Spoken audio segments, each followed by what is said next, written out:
Alright, I'm going to make two videos on the chart plotter / radar.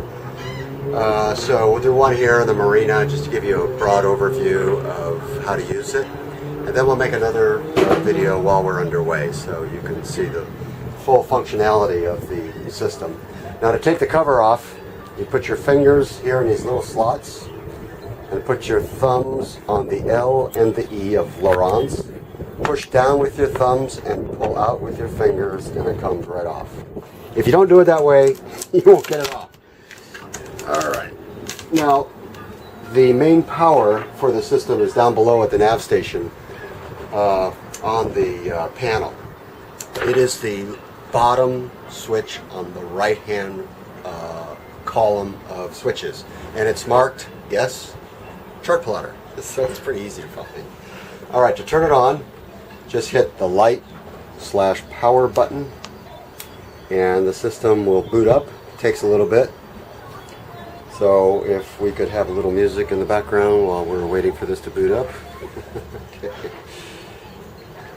It takes about 45 seconds to a minute for it to boot up.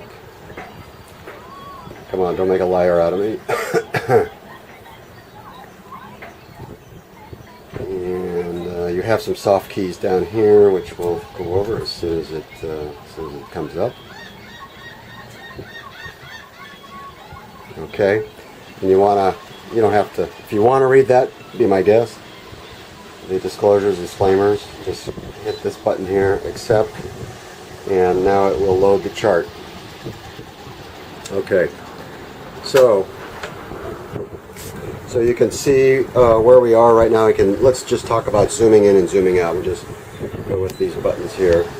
But first I'm going to hit exit because the cursor is not on the boat. If the cursor, and you can move the cursor with this button up here, if it's not on the boat, you just hit exit and bingo, it brings you right down to the boat. So let's zoom in and you can see it's pretty darn accurate. We are right here in the marina on this dock. So zooming in, zooming out, you can zoom all the way out and practically see the entire globe.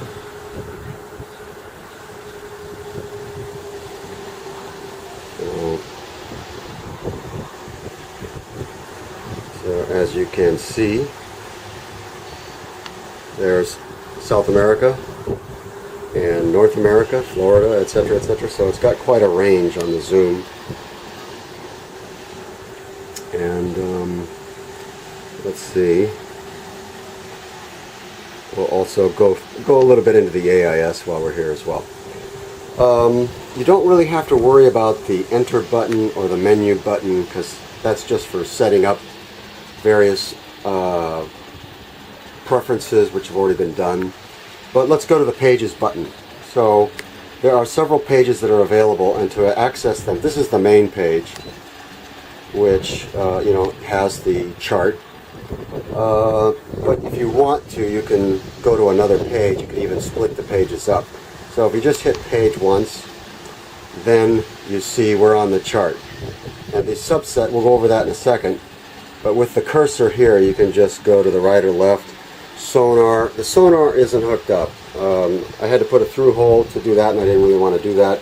And I'm not a big fisherman, so I didn't bother putting in the fish finding system. So we can skip that. Steer is something I use infrequently, but I use it. I don't bother using any of these.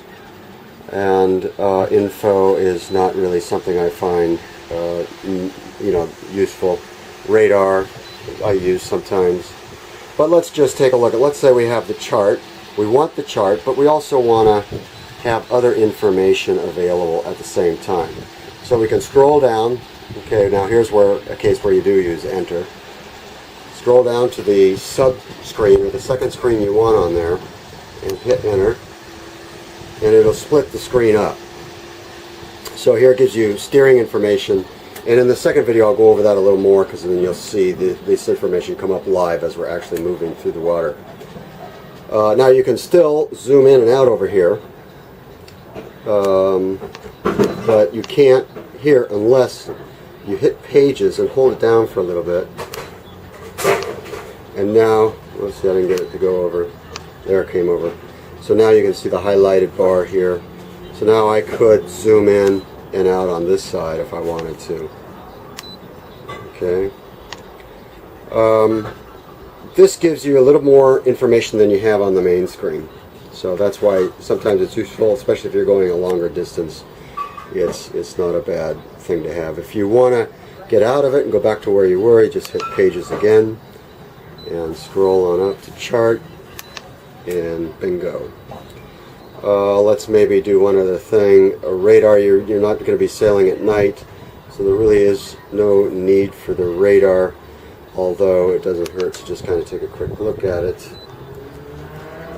Just hit Enter, go to Radar on the Pages, hit Enter, and radar is in standby. It's by the way, it's HD radar, which uses very, very little power and is considered more accurate than standard radar. So radar state is standby. I hit this button here, and then I can scroll to Transmit, hit Enter, and now we're transmitting. And so here you can see, and also, you know, we're zoomed in quite a bit, and you can see it's kind of noisy because we're here in a marina. And let's see, I can go a little bit, zoom in a little bit more and see what that looks like. Okay, so we're just surrounded by boats in front of us here and stuff behind us and so on and so forth. So it doesn't really give us a real good idea of what it looks like when we're out sailing, but just so you see, get an idea how it works. And that's all there is to the radar, really. When you're out sailing, you probably want it to where your outer ring is 6 miles and all the rings in between are 2. So it'd be 2 miles, 4 miles, 6 miles. Or you might zoom in and do 4 miles. So it'd be 1, 2, 3, 4 miles out. Okay, so that's it. The one other thing I might bring up is, let's say in the unlikely event that you have someone go overboard, one of the things you can do besides your standard procedure for man overboard is immediately hit WPT, waypoint, find. Hit that button and then save, and now you've created a waypoint at that position where that person fell overboard. Obviously at the same time you want to have one of your crew members keeping an eye on that individual at all times, but it's just sort of a backup, if you will. Some of the information we have on the screen at the moment is our speed, and since we're not going anywhere, obviously the speed is 0. Then we have our coordinates, our longitude and latitude, and then our course over ground. I don't know why it's reading 65, we're really not going anywhere. And then bearing to waypoint, BTW, and distance to destination. So I've got that overlaid here on the screen that you can get an idea of what's happening. Chart options, well, you really don't want to change any of those, believe me. And 3D, I think, you know, you could go 3D, but you get out there and 3D is a little confusing, I think, sometimes. So I just leave the 3D off. So that's pretty much it. I'll do part 2 when we're out sailing to, we'll go ahead and set some courses, and so on and so forth. Maybe there's one other thing I could do. And that is, one nice thing about the cursor is that if you need bearings for whatever reason, if you put the cursor out on something, let's say I want to know how far this little bay is from my position, and I want to know what a bearing is to that position. So here you can see it's 0.13 nautical miles. Here are the coordinates of that spot, and it is 256 degrees magnetic. That would be the bearing from the boat to that location. So that's really helpful, especially when you're tacking and things like that. And I'll show that to you in part 2. So that's it.